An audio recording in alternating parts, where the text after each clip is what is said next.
Friends, welcome to JP Priya creations. இன்றைக்கி special பார்த்திங்கன்னா ஹெல்த்தியான ஒரு ரெசிபி தான் பார்க்க போகிறோம். இது ராகி மாவு வச்சு நான் உப்பு உருண்டை செய்ய போகிறேன். ஆல்ரெடி அரிசி மாவு வச்சு செஞ்சு நான் வீடியோ போட்டிருக்கேன். இப்போ வந்து ராகியில் செய்கிறேன். 2 கப்பு ராகி மாவுக்கு 4 கப்பு தண்ணி அளவு தேவை. ஒரு பெரிய வெங்காயம், ஒரு 4 பத்து தேங்காய் பொடியாக கட் பண்ணிக்கணும். ஆனியனையும் பொடியாக கட் பண்ணிக்கோங்க.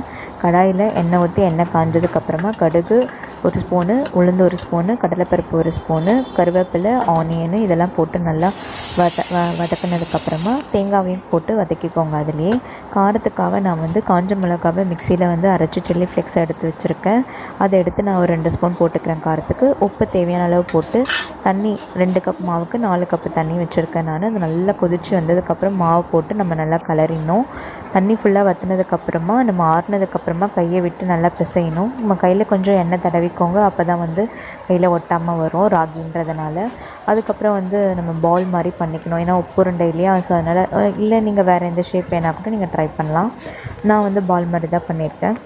குட்டி குட்டியாக பால் மாதிரி நம்ம எல்லாத்தையும் இந்த மாதிரி ரவுண்ட் பண்ணி முதல்ல எடுத்து வச்சுக்கணும். அதே டைம் பார்த்திங்கன்னா நீங்கள் இட்லி பாத்திரத்தில் தண்ணி வச்சு தண்ணி கொதிக்க விட்டுருங்க.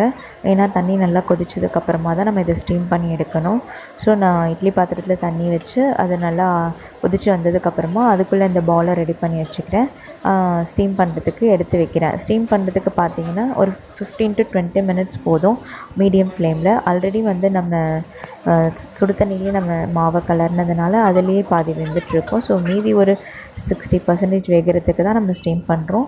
ஸ்டீம் பண்ணி எடுத்ததுக்கப்புறமா பிளேட்டில் வச்சு நீங்கள் சர்வ் பண்ணலாம். அதுக்கப்புறம் பார்த்திங்கன்னா இது கூட தேங்காய் சட்னி, கார சட்னி எல்லாமே கரெக்டாக ஆப்ட் ஆகும். நீங்களும் செஞ்சு பாருங்கள். எலும்புகளுக்கு ரொம்ப வலுவானது, அதனால் கண்டிப்பாக கொடுங்க. நீங்களும் ட்ரை பண்ணி பாருங்கள். என்னோட சேனல் லைக் பண்ணுங்கள், ஷேர் பண்ணுங்கள், சப்ஸ்கிரைப் பண்ணுங்கள். தேங்க்யூ ஃபார் வாட்சிங் மை சேனல் ஃப்ரெண்ட்ஸ்.